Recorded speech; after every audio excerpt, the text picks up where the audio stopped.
resign! Marcos resign! Marcos resign! Marcos resign! Marcos resign! Marcos resign! Marcos resign! Meron pong matinding problema ang bansa natin ngayon. At sa dinami-dami ng ginagawa ng ating gobyerno, hindi nila makita kung ano yung solusyon. Siyempre, ang solusyon, tanggalin yung punot dulo ng problema dito sa bansa ko. And that is, mag-resign na si Bongbong Marcos. Wala siyang silbi, wala siyang dulot na maganda sa bansa natin. At ang lahat ng nararanasan natin ngayon, lalo-lalo na ang katakot-takot na korupsyon, ay pwedeng mapigil sana ng ating presidente. Kaso wala siyang ginawa. Napakaraming reason kung bakit dapat ipanawagan natin na mag-step down na si Bongbong Marcos. Unang-una, hindi niya kayang maging presidente. Tama? Tama! Inutil si Bongbong Marcos. Inutil! Dahil sa totoo lang, pwede naman niya napigilan ang katsang-katerbang korupsyon na nangyayari pero wala siyang ginawa. At dahil dito, hindi natin mapigil na pagkumparahin kung papaano ginawa ni dating Pangulong Duterte na resolbahin ang mga problema ng bayan na sinasabi nila ngayon na ang dami-dami daw kasalanan sa mundo. Lahat na lang ng kasalanan sa mundo, binabato sa mga Duterte. Pero sila ngayon yung nasa pwesto at sila ngayon yung nasa harapan ng sangkaterbang problema, pero hindi nila hinaharap ang problema at itinuturo nila sa mga Duterte, lalo-lalo na ay dating Pangulong Rodrigo Roa Duterte. Hindi katanggap-tanggap to. At araw-araw na ginagawa ng Diyos, naghihirap ang mga kababayan natin, naghihirap ang mga kapwa natin Pilipino. At kung ano-anong distraction ang binibigay nila sa atin so that we are going to look the other way.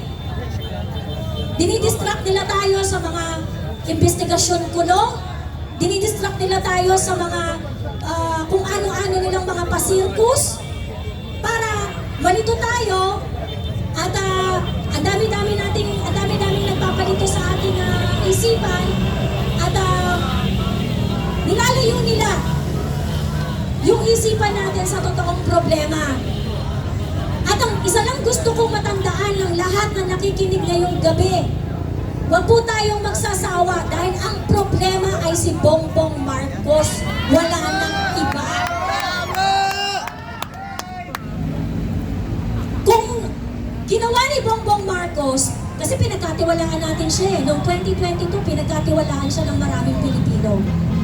Pagkakataon niya na to para baguhin ang nakasulat na ng mga sangkaterbang bagahe ng pamilyang Marcos. Opportunity ito na binigay sa kanya. Pero anong ginawa ni Bongbong Marcos? Yung ninakaw ng tatay niya ng 21 years, ginawa niya in 3 years. Walang kahihiyan. Halang ang kaluluwa, correct? Kaya dapat lang na siya ay pababain na. Nararapat lang na itigil na, sir, hindi niyo na kaya eh. Alis na kayo dyan, tangina nyo. Diba? Huwag nyo lang patagalin to. Ngayon, ang challenge po sa atin na nakakakita ng totoong problema, hindi bayad ng CIA, hindi bayad ng NET, mga lahat na lang dito, nagpunta kayo dito out of your own volition. Sarili ninyong pera, pinamasahin nyo mapunta dito, tama? Tama! Huwag tayong titigil kasi hindi naman sila titigil sa pangungurakot eh. Huwag tayong panghinaan ng loob kasi hindi naman titigil yung mga yan. Makakapal ang mga mukha ng mga yan. Huwag tayong mapagod ipaglaban ang kinabukasan ng mga anak natin, ng mga bagong darating na mga tayong mapagod na isigaw ang mga bagay na gusto natin para sa bayan natin. Huwag tayong mapagod na mangarap para sa bayan natin na hindi naiimpluwensyahan ng kahit sinong banyaga. Tayo yung legit, tayo yung totoo, na nandito, na sumisigaw, na sarili nating boses para ipaglaban ang bayan natin. Hindi tayo bayad ng NET, hindi tayo bayad ng CIA. Pilipinas lang yung nasa puso natin, tama? Tama! So, huwag po tayong magsawa, isigaw at ilaban ang bansang Pilipinas. Ubusin natin ang lahat ng korap, ubusin natin ang lahat ng mga nanggagahasa sa ating bansa. At sana sa mga susunod pa ng mga araw, magtiyaga po tayo, mag-invest po tayo para sa kinabukasan natin. Yayain po natin ang mga kaibigan natin, kapamilya natin. Kailangan natin magkaisa at ipakita kung gaano tayong kadismayado dito sa gobyernong ito. At yung araw-araw po na lumilipas, yung pag-delay nila sa investigasyon, yung kanilang paggawa ng excuses, tandaan po ninyo, yung investigasyon na pinapahaba nila, hindi yung investigasyon para makakuha sila ng mga impormasyon laban sa mga magnanakaw. Nagtatago na yan. Yung mga nanakaw nila, nililigpit na nila. Kaya mas maigting dapat ang panawagan natin. Habang pinapatagal po natin ito, lalo nilang naibabaon yung kanilang mga ninakaw, tinatago nila para hindi na natin makita. This is an urgent call. Dapat po, lumabas na po tayong lahat sa mga nakikinig dyan sa social media. Kailangan po natin kumilos na. Iparating po natin dito sa gobyerno ito, hindi na tayo masaya. Naghihirap na po ang mga kababayan natin. Hirap na ang mga Pilipino. Hindi natin deserve ang ganitong klaseng gobyerno. Kailangan po i-address na natin to. Lumabas na po kayo at isigaw at ilaban ang kinabukasan ng ating bansa. Isigaw po natin at ipaalam po natin sa buong mundo na ito ang gusto natin. Marcos resign! Marcos resign! Marcos resign! Marcos resign! Maraming salamat po. Maraming salamat, Ma'am Joey Cruz. Palakpakan po natin mga kabayan. Sino sa inyo ang meron pong yumaunang kamag-anak? Pakitaas ka ang kamay. Gusto niyo po bang makausap? Ha? Hindi ako si Bongbong! Punta tayo ng Malacanang. Hindi ako si Kasi Bongbong! si Bongbong Marcos nakakapag-usap kahit patay na. Di ba? Hindi ko alam kung... Okay, mga kababayan, alam nyo, halos nasabi na po lahat mga kabayan, ano? Pero itong tatawagin po natin ay isa pong maisok, isa pong matapang na nakasama po namin doon po sa batasan. Kilala nyo? Walang iba kung hindi ang isang maisong matapang. Palakpakan po natin si Kapitana Pekson ng Urban Pool.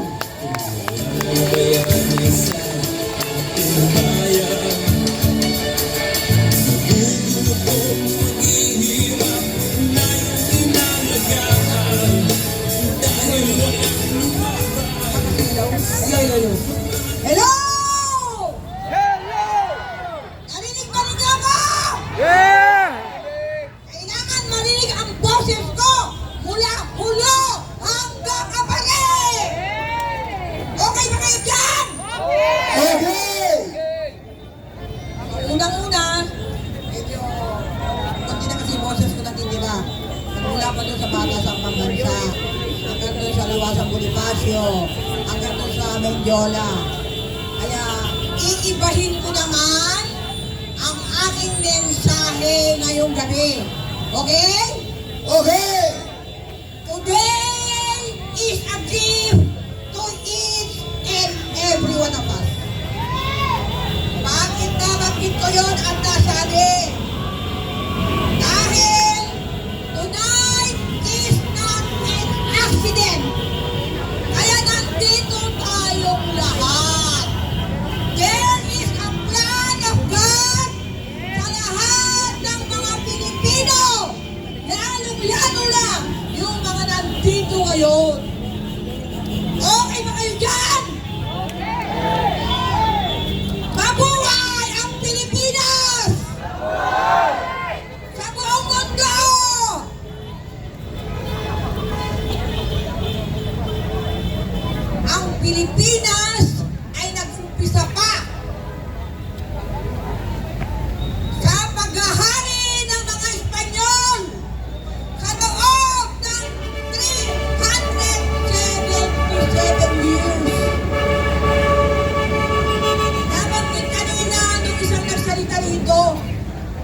yan sa quality.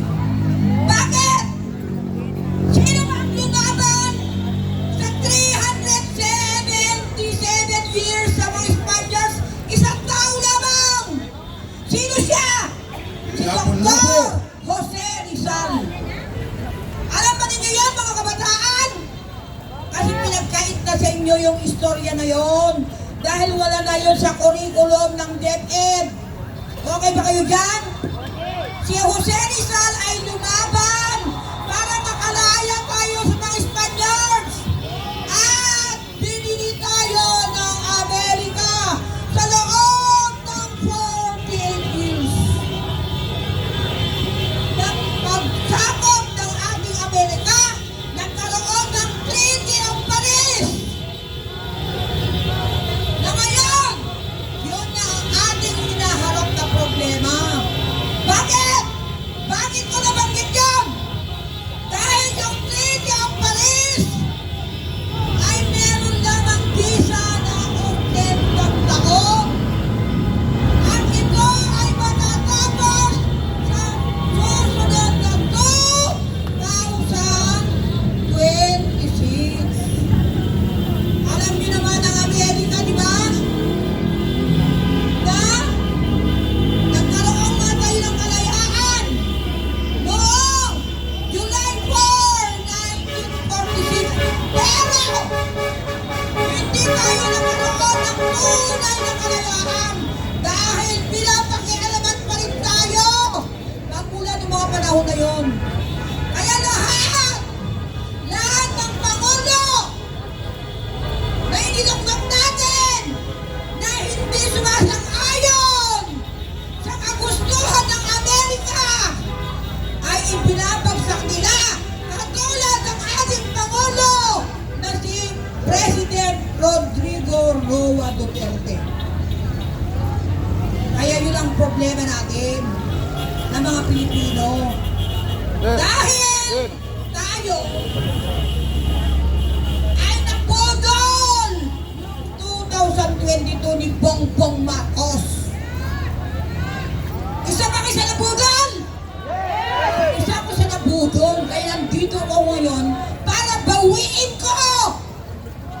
Bawiin ko marinig mula Pilipinas at sa buong mundo na si Bongbong Marcos Sir.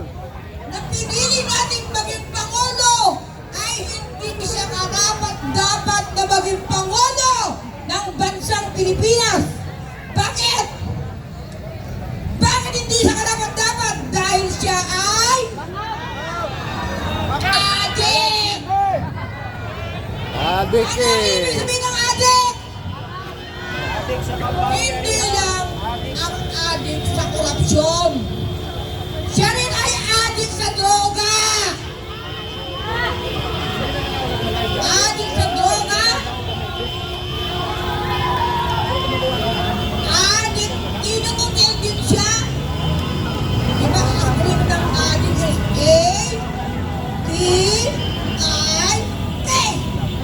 Adik sa droga, adik sa korupsyon, adik sa kidnapping, at marami pang iba, lalong-lalo na ang kaya hindi sa karapat-dapat na pinuno ng bansang Pilipinas dahil sa pakikipagsabwatan niya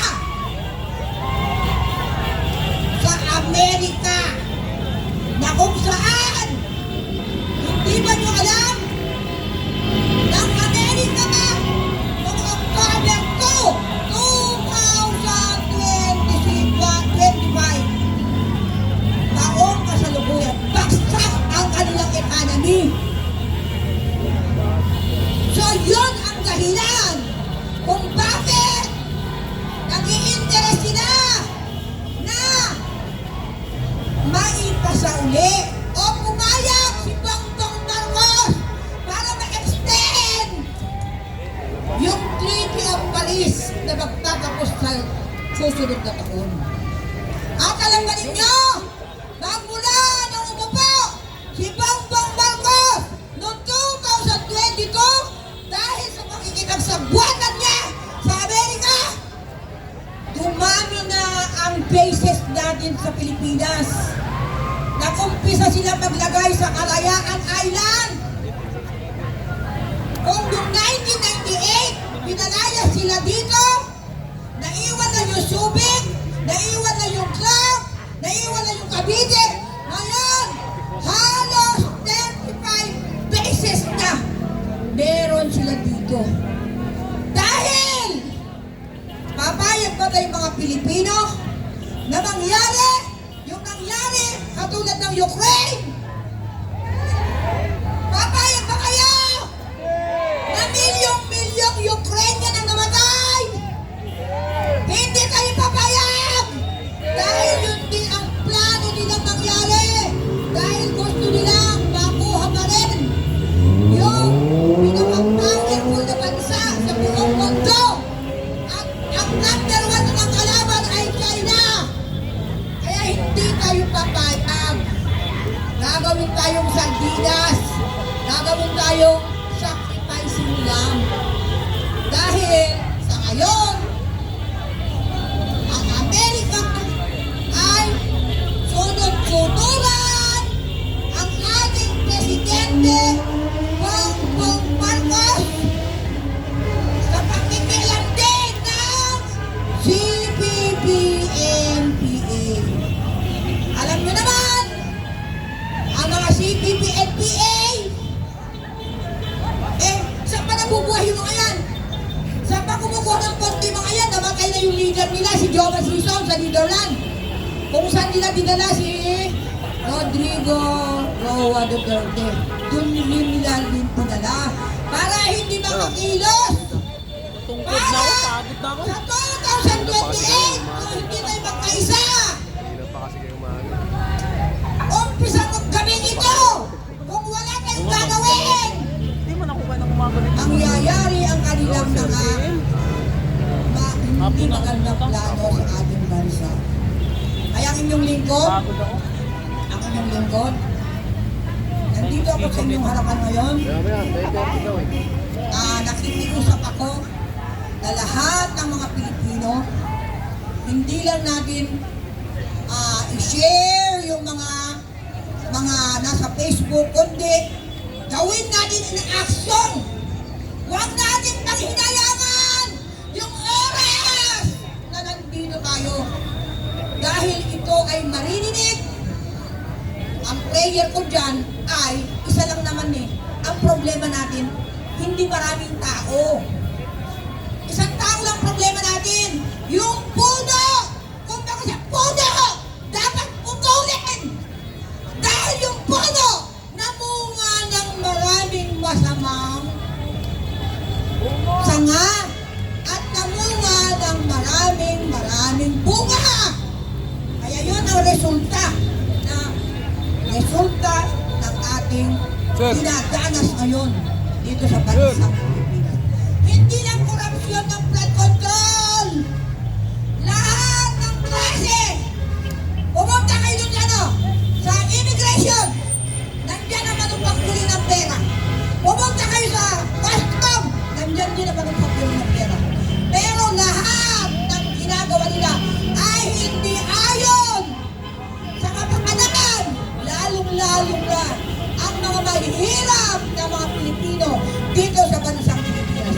Kaya sa inyo pong lahat, magkaisa tayo, ilingin natin na ibagsak na, mag-resign na. Kung hindi man mag-resign yung Pangulo natin, na ang sabi ko dyan, ang acronym dyan, adik sa droga, adik sa kapangyarihan, inutil! At kidnapping! At lahat na ng masasamang mga gawain ng isang Pangulo dito sa bansang Pilipinas. Maraming salamat! At magbuhay tayong lahat, mga Pilipino. Maraming salamat, Chairman Pexon ng Urban Poor. Okay, 30 minuto na lang mga kabayan. Nakikita na ho natin si Meow Meow Meow Meow. Excited na ba?